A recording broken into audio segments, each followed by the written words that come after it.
ಎಲ್ಲರಿಗೂ ನಮಸ್ಕಾರಗಳು. 4ನೇ ತರಗತಿಯ ಕನ್ನಡ ಪಠ್ಯಪುಸ್ತಕ 2ನೇ ಭಾಗದ ಪದ್ಯ 11 ಪುಟ್ಟನ ಗಾಳಿಪಟ. ಈ ಪದ್ಯವನ್ನು ಬರೆದವರು ಡಾಕ್ಟರ್ ವರದಾ ಶ್ರೀನಿವಾಸ್. ಅಭ್ಯಾಸ. ಪ್ರಶ್ನೆ ಅ. ಗುಂಪಿಗೆ ಸೇರದ ಪದವನ್ನು ಗುರುತಿಸಿ ಅಡಿಗೆರೆ ಎಳೆಯಿರಿ. ಮೊದಲೇದು ಹಸಿರು, ಹಳದಿ, ಹಸು, ಕೆಂಪು. ಇದರ ಉತ್ತರ ಹಸು. ಎರಡನೇದು ದಾಂಡು, ಮೈಸೂರು, ಚೆಂಡು, ಗೋಲಿ. ಇದರ ಸರಿಯಾದ ಉತ್ತರ ಮೈಸೂರು.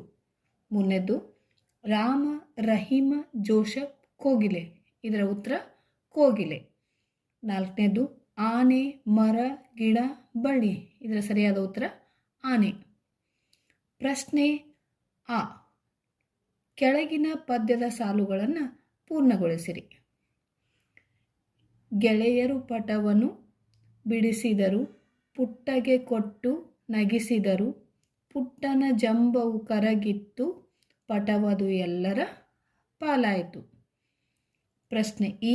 ಕೆಳಗಿನ ಪ್ರಶ್ನೆಗಳಿಗೆ ಒಂದು ವಾಕ್ಯದಲ್ಲಿ ಉತ್ತರಿಸಿರಿ. ಮೊದಲನೇ ಪ್ರಶ್ನೆ, ಗಾಳಿಪಟವು ಯಾರ ಕೈಯಲ್ಲಿತ್ತು? ಇದರ ಸರಿಯಾದ ಉತ್ತರ ಗಾಳಿಪಟವು ಪುಟ್ಟನ ಕೈಯಲ್ಲಿತ್ತು. ಎರಡನೇ ಪ್ರಶ್ನೆ, ಯಾರನ್ನು ಕರೆಯಲು ಪುಟ್ಟ ಮನೆಯಾಚೆ ಹೋದನು? ಇದರ ಉತ್ತರ ಗೆಳೆಯರ ಬಳಗವನ್ನು ಕರೆಯಲು ಪುಟ್ಟ ಮನೆಯಾಚೆ ಹೋದನು. ಪ್ರಶ್ನೆ 3, ಗಾಳಿಪಟ ಯಾವುದಕ್ಕೆ ಸಿಕ್ಕಿ ಹಾಕಿಕೊಂಡಿತು? ಉತ್ತರ ಗಾಳಿಪಟ ಮರಕ್ಕೆ ಸಿಕ್ಕಿ ಹಾಕಿಕೊಂಡಿತ್ತು. ನಾಲ್ಕನೇ ಪ್ರಶ್ನೆ, ಪುಟ್ಟನಿಗೆ ಏಕೆ ಪೆಚ್ಚಾಯಿತು? ಪುಟ್ಟನಿಗೆ ಗಾಳಿಪಟ ಹಾಳಾಗಿದ್ದಕ್ಕೆ ಪೆಚ್ಚಾಯಿತು. ಪ್ರಶ್ನೆ 5, ಗಾಳಿಪಟ ಯಾರ ಪಾಲಾಯಿತು? ಇದರ ಉತ್ತರ ಗಾಳಿಪಟ ಎಲ್ಲರ ಪಾಲಾಯಿತು. ಪ್ರಶ್ನೆ ಈ. ಕೆಳಗಿನ ಪ್ರಶ್ನೆಗಳಿಗೆ 2 ಅಥವಾ 3 ವಾಕ್ಯಗಳಲ್ಲಿ ಉತ್ತರಿಸಿರಿ. ಮೊದಲೇ ಪ್ರಶ್ನೆ, ಪುಟ್ಟನು ಗೆಳೆಯರಿಗೆ ಜಂಬದಿಂದ ಏನನ್ನು ಹೇಳಿದನು?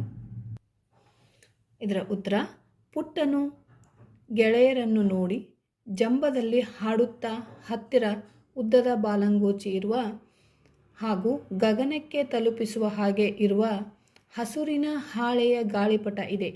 ನನ್ನಲ್ಲಿ ಇರುವ ಗಾಳಿಪಟ ನಿಮ್ಮಲ್ಲಿಲ್ಲ. ಖಂಡಿತ ನಿಮಗೆ ಕೊಡುವುದೇ ಇಲ್ಲ ಎಂದನು. ಪ್ರಶ್ನೆ 2, ಗಾಳಿಪಟ ಪದ್ಯದಲ್ಲಿ ಕಂಡುಬರುವ ನೀತಿ ಏನು? ಗಾಳಿಪಟ ಪದ್ಯದಲ್ಲಿ ಬಂದಿರುವ ನೀತಿಯು ಒಗ್ಗಟ್ಟಿನಲ್ಲಿ ಬಲವಿದೆ ಎಂಬಂತೆ ಪರಸ್ಪರರು ಅನ್ಯೋನ್ಯತೆಯಿಂದ ಇರಬೇಕು. ಪರಸ್ಪರರ ಸಹಕಾರವು ಮುಖ್ಯವಾಗಿರುತ್ತದೆ. ನಾವು ಎಂದೂ ಜಂಬ ಮಾಡಬಾರದು. ಭಾಷಾಭ್ಯಾಸ.